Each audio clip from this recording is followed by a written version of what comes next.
서울의 오래된 주택가, 담벼락을 타고 흐르는 햇살조차 느릿느릿 지나가는 골목 끝에 사계절 꽃집이 있다.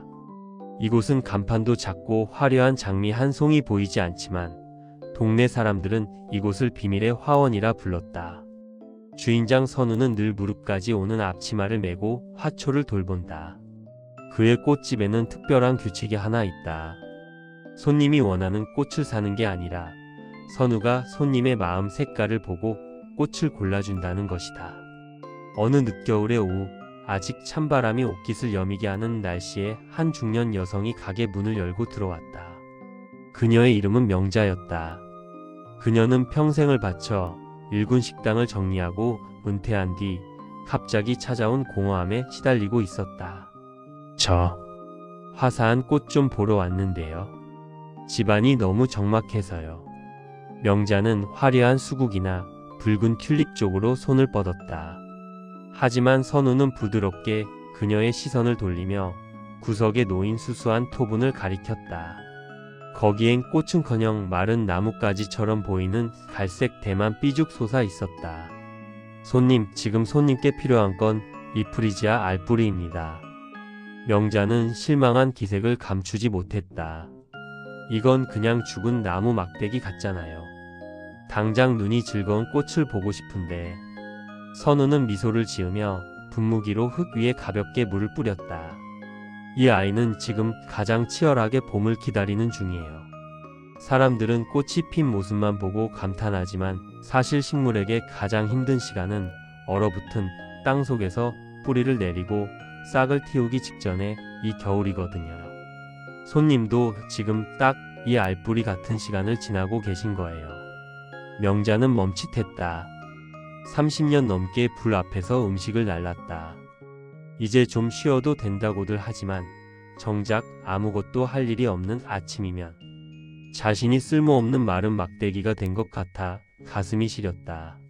손님의 봄은 아직 오지 않은 게 아니라 지금 땅 밑에서 가장 뜨겁게 준비 중인 거예요. 이 화분을 가져가서 매일 아침 햇볕을 보여주고 고생했다고 한마디만 해주세요. 그럼 어느 날 아침 세상에서 가장 진한 향기를 선물할 겁니다. 명자는 반신반의하며 그 볼품없는 화분을 품에 안고 집으로 돌아갔다. 그날부터 명자의 일상이 조금씩 바뀌었다. 아침에 눈을 뜨면 가장 먼저 베란다로 나가 햇살의 위치를 확인했다. 그래, 너도 춥지? 나도 조금 춥구나. 그래도 잘 견뎌보자. 그녀는 알뿌리의 말을 걸며 자신의 얼어붙은 마음도 조금씩 녹여갔다. 신기한 일이었다.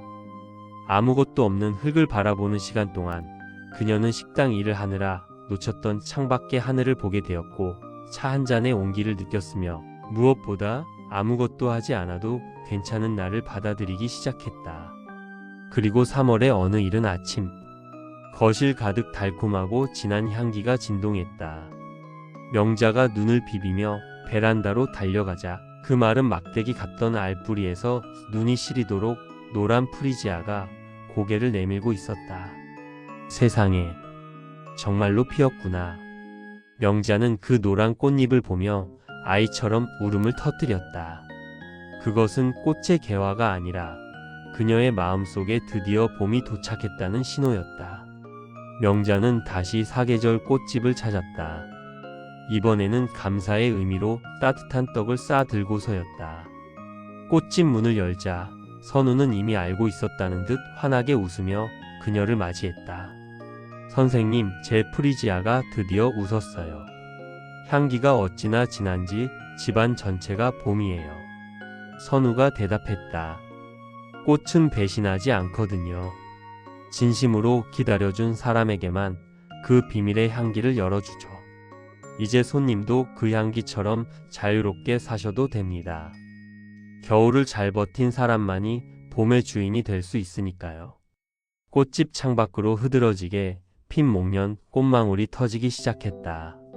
사계절 꽃집의 비밀은 대단한 마법이 아니었다. 누구나 가슴속에 품고 있는 봄의 씨앗을 믿어주는 마음, 그것이 이곳이 가진 가장 아름다운 향기였다. 사계절 꽃집의 종이 딸랑이며 울렸을 때 주인 선우는 처음에 손님이 들어온 줄도 몰랐다. 카운터 너머로 빼꼼히 솟아오른 노란색 유치원 모자를 보고서야 그는 무릎을 굽혀 눈높이를 맞췄다. 어라, 꼬마 손님이네? 혼자 온 거니? 7살쯤 되어 보이는 소년 민호였다. 민호는 한 손에는 꼬깃꼬깃 접힌 1,000원짜리 지폐 몇 장을 꽉 쥐고 다른 한 손으로는 가방끈을 꼭 붙들고 있었다. 민호의 얼굴은 상기되어 있었고 숨을 몰아쉬는 걸 보니 여기까지 단숨에 달려온 모양이었다. 사장님, 저 우리 엄마 아빠한테 줄 꽃 사고 싶어요. 선우는 빙그레 웃으며 민호를 꽃들이 가득한 진열대로 안내했다. 부모님께? 무슨 특별한 날인가 보구나. 민호는 고개를 세차게 저었다. 아니요. 어젯밤에 자는 척하다가 들었는데요. 엄마가 아유 내 팔자야. 사는 게 왜 이렇게 시드냐라고 했어요. 아빠는 한숨을 엄청 크게 쉬었고요. 우리 집 화분에 있는 꽃들이 시든 것처럼 엄마 아빠도 시든 것 같아요.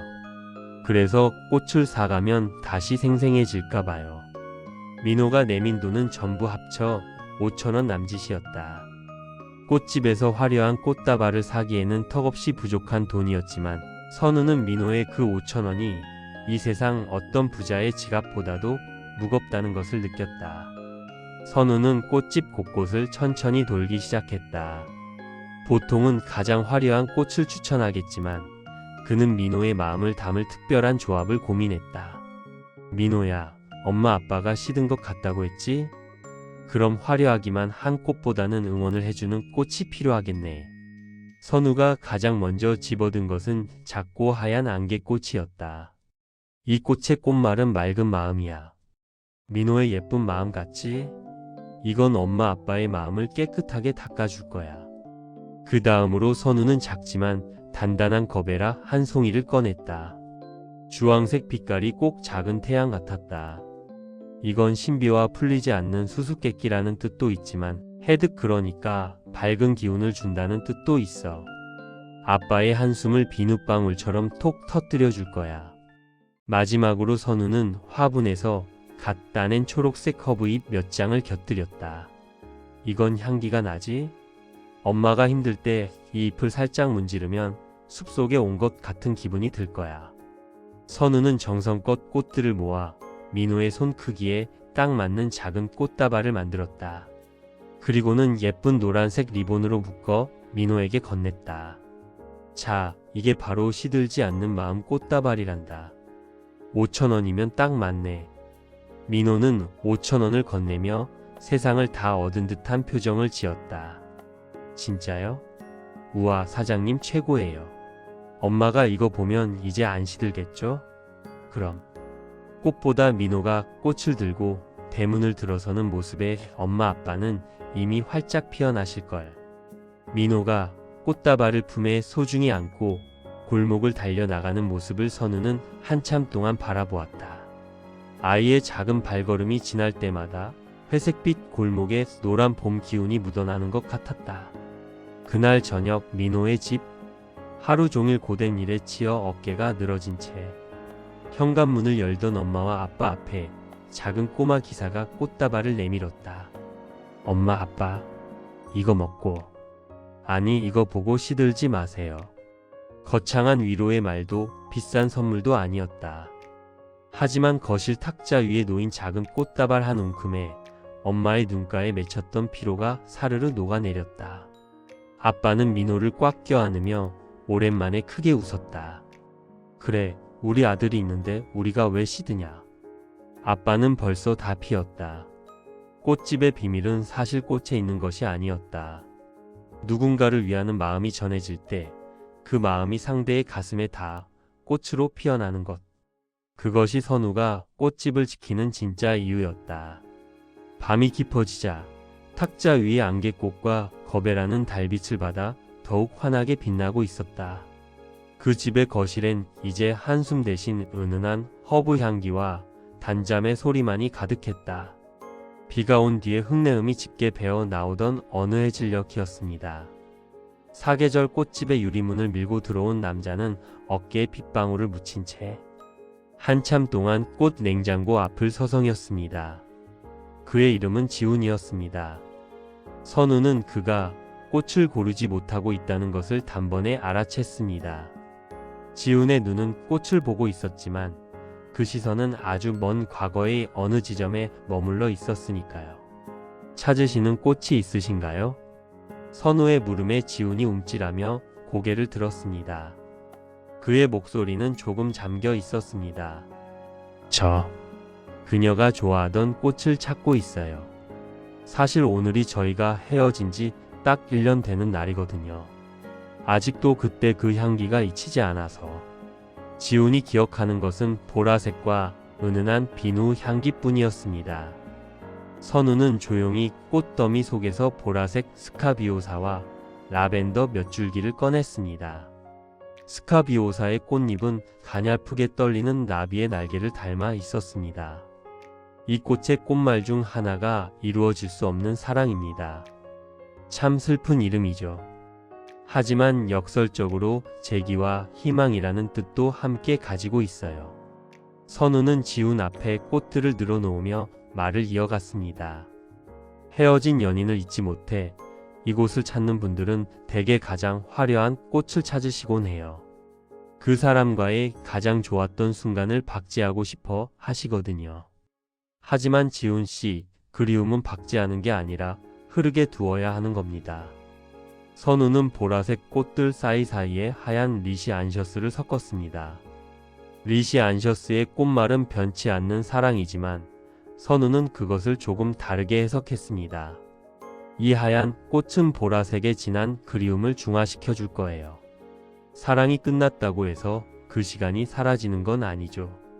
다만 그 진했던 색깔이 연해지면서 언젠가는 내 삶의 부드러운 배경색이 되는 과정이 필요합니다.